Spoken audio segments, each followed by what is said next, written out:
Todo mundo teme o tempo. A natureza não suporta inutilidade. Então, a natureza exige que tudo que você bote a mão, você o faça com uma missão, com propósito, com sentido. Porque senão, você está fora. Está fora do game.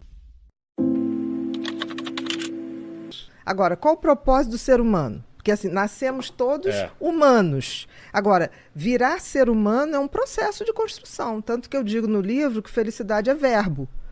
Porque você tem que praticar. Isso. Você aprende a descobrir o seguinte, se o sentido da vida do sol é aquecer, o sentido da vida da macieira é dar maçã, qual o sentido da minha vida? Porque o grande problema do ser humano, Vilela, é que ele se esquece que ele é um animal, como outros quaisquer, né? Um ser como outro qualquer. Nós estamos aqui, por exemplo, para evoluir e não para ser feliz. Então, no momento que eu coloco assim, qual é a minha missão, e eu trilho o caminho para chegar nessa missão, eu estou sendo feliz. Eu estou gerando o que a natureza espera de mim. A natureza espera de mim. Tanto que as coisas inúteis acabam com o tempo. A natureza não suporta inutilidade. Por exemplo, as coisas que são concretas e verdadeiramente feitas de boa intenção, elas quase são eternas. Tem um ditado que diz assim, todo mundo teme o tempo teme as pirâmides do Egito. As pirâmides do Egito foram feitas com uma tal intensidade e intenção que aquilo vai estar lá daqui a 100, vai passar, 200, exatamente. Então, a natureza exige que tudo que você bote a mão, você o faça com uma missão, com propósito, com sentido. Porque senão, você está fora do game. O game da vida tem que ser um game de compartilhar, tem que ser um game de buscar o meu sentido e propósito. Aí você vai falar, tá, Bia, mas como é que eu sei? Porque o sentido tem a ver com o que lhe foi dado. Apesar de nós sermos animais como os outros, mas para a gente foi dado uma coisa chamada livre-arbítrio. E a capacidade de refletir e de pensar. Melhor presente e o maior problema. O maior castigo. Maior porque castigo. Se você não sabe usar. Exato. Porque todos os outros, por exemplo, o sol ele não pode escolher. Não. Você já pensou se o sol levantar? Eu já não estou a fim de aquecer vocês. Mas com a gente é diferente. Mas o que acontece? A gente esqueceu que a gente tem esse sentido e propósito. Porque o sentido tem a ver o que a natureza te deu para que você saiba para onde você vai caminhar. Então, o sentido tem a ver com os talentos e dons que a gente ganha. O que não dá frutos, de alguma maneira, aquilo vai se perdendo. Não Entendi. tem como. É uma regra da natureza. Você está aqui para servir. Por exemplo, a água não bebe a água. A macieira não come a maçã.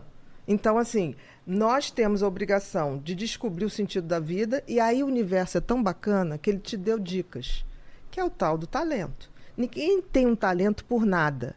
O que acontece é que as pessoas, em geral, se você não tem uma boa educação, as crianças vêm com talentos muito claros.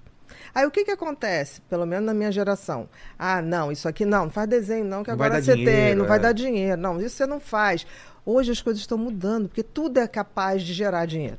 Então, no sentido, se você tem uma educação legal, você detecta no teu filho desde muito cedo qual é o sentido da vida dele. Que é exercer aquele talento, exercer aquele dom, aprimorar, receber outros e tocar à frente. Agora, e o propósito? O propósito é quando eu pego isso para transformar a minha vida numa pessoa melhor e também depois eu compartilho. Então, quando eu pego o sentido e compartilho, aí eu atinjo a glória da vida. É a tal felicidade. Não podemos esquecer que nós somos seres sociais. Sim. Então, nós nascemos para atingir o outro, para nos conectar com o outro. Isso está no nosso DNA. É inacreditável. Por isso que a gente tem empatia. Então, assim, e a gente vive hoje, você falou das pessoas postarem tudo. Eu queria crer que as pessoas postavam, tipo assim, não deixa de ir nesse lugar. Exato. Isso é uma coisa. Hoje existe grande parcela das redes sociais que postam para causar inveja no outro. E isso é triste. Tanto que uma das coisas que eu acho que afasta muito a gente dessa condição de ser humano, de compartilhar, é a tal da ostentação. A gente vive numa sociedade em que você está valendo pela grife que você usa. Existe hoje um movimento de massa e isso é muito ruim, onde as pessoas estão se iludindo. O Freud dizia uma coisa que era mais ou menos assim, não vou lembrar da frase, ele dizia assim, as pessoas não querem a verdade. As pessoas querem a mentira. A massa nunca esteve interessada na verdade. Mas ela não vive sem ilusão. O que a gente vive hoje, talvez eu digo que as pessoas estão procurando a felicidade. Primeiro, não sabem o que é. Estão procurando no lugar errado e no tempo errado. Porque assim, você só tem como ser feliz aqui e agora. Todo o resto não existe. O tempo que a gente tem de relógio é uma abstração. O tempo é uma entidade tão mequetrefe que ela não se sustenta. Eu posso vir aqui, mas nunca no mesmo tempo. Ponto. Mas nunca voltarei no mesmo tempo. Então, é uma entidade fluida. Como é que você define uma coisa? Você precisa para poder viver nesse mundo, se organizar. Mas isso aqui é uma abstração. É que as pessoas, elas não vivem mais o agora. A cabeça sempre ou está no futuro ou no passado, mas eu tô aqui contigo nesse agora. A gente está conversando. Isso está sendo a melhor mais coisa. Me importa. É a melhor coisa da minha vida agora. Isso mesmo. Se eu tivesse com meu filho, aquilo seria. E a pessoa tá com o filho, com o celular, pensando na outra coisa. Aí depois você tá fazendo outra coisa e fala, putz, eu queria ficar mais com meu filho. Mas você tava com seu filho. Então, você já sacou que o tempo da felicidade é o agora. É o agora. Aconteça o que acontecer, nesse exato momento, esse é a melhor coisa da minha vida. Se eu não vida que tá curtir acontecendo. Esse momento agora, acabou. Eu vou me arrepender mais pra frente de não ter curtido ele. Aí são aquelas pessoas que passam anos e ficam assim, quem roubou o tempo de mim? A Ninguém vida roubou, passou e você só não estava lá. Exatamente. Quando ele estava. Essa abstração que as pessoas fazem do tempo futuro, eu vou ser feliz, as pessoas têm isso, né? Eu vou ser feliz quando eu me formar, eu vou ser feliz quando arrumar um emprego tal, eu vou ser feliz quando me casar, quando tiver filho, eu vou ser feliz quando me aposentar. Tá, mas por que jogar a felicidade lá pra frente, né? Porque as pessoas acham que é isso. Porque as pessoas têm parâmetros errados de felicidade. Eu vejo gente falar assim, quando eu me aposentar, não vou fazer nada. Cara, a natureza te elimina se você ficar fazendo nada. Você vai ter Alzheimer, entendeu? E vai ser eliminada do jogo. Porque a natureza, ela pune quem... A inutilidade. Então, esse sonho de ficar, eu vou ficar deitada, não fazendo nada... Eu quero me aposentar um dia, mas para fazer outras coisas. Exato. Fazer outros erros. Eu não me permito errar as mesmas coisas. Também acho.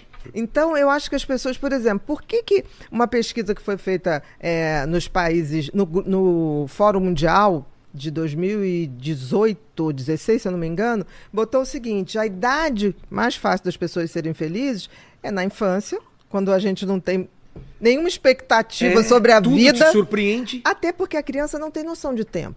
É verdade. Quando você fala pra criança assim, é muito papai vai isso. te levar na Disney. Ele começa assim, pai, a Disney é amanhã. Pai, quando é que é dezembro? E quanto mais ansioso, mais obsessivo a criança fica. Exato. Então, por exemplo, quando eu tinha pacientezinho muito ansioso, de toque, o pai falava assim, em setembro falavam que iam pra Disney em dezembro. O garoto enlouquecia. Eles me ligavam, eu falei, quem mandou falar? Então, ele vive o momento imediato.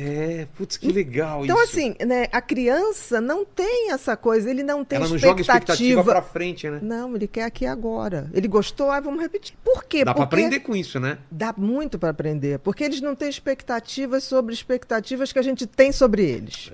As crianças que não têm expectativa do que a gente pensa sobre eles, é fantástico. Então, assim, e outra idade melhor para ser feliz é a partir dos 60 anos. Por quê? Porque aí você já tá naquela seletividade, de, tipo assim, caguei porque os outros pensam de mim. Assim, a predisposição dela para felicidade é muito maior do que quando ela tinha 30, 40. Entendeu? Então, esses dois blocos de idade fazem a gente... Então, assim, a gente tem que aprender com quem tem mais de 60 e com quem tem menos de 10. E eu acho que a pior idade, assim, claro, no geral, é os 30 aos 35. É a parte que você tá trabalhando mais, que tem mais cobrança e você compara com os amigos, né? Olha, isso sim. Geral, mas eu te digo uma coisa, essa garotada que tá ganhando dinheiro, a geração digital, que tá ganhando muito dinheiro, muito cedo, cara, eu fico pensando... Eles anteciparam nessa... Eles anteciparam tudo, então eles estão com angústias e reflexões sobre a vida que eles não têm idade, nem vivência para estar experimentando. Um cara com 21 anos, e é um sucesso na internet. Imagina, o cara tem que lidar com muita grana, com muita gente interesseira. Com cobrança. Com cobrança, porque com um dia ele tá aqui, Aí outro dia cai os números, todo mundo cobra, fala, cara, você tem que fazer mais conteúdo. O cara não consegue. E aí você vai ver que no fundo não é o dinheiro. Não. Chega uma hora que ele está viciado na aprovação. E aí ele não tem essa maturidade